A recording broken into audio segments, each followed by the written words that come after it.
దేవుని పరిశుద్ధ నామమునకు మహిమ కలుగును గాక.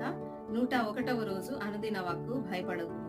91వ కీర్తన 5-6 వచనములలో, రాత్రి వేళ కలుగు భయమునకైనను, పగటి వేళ ఎగురు బాణమునకైనను, చీకటిలో సంచరించు తెగులునకైనను, మధ్యాహ్నమందు పాడు చేయు రోగమునకైనను నీవు భయపడకుందు అని ప్రవక్త ద్వారా దేవుడు మాట్లాడుచున్నాడు.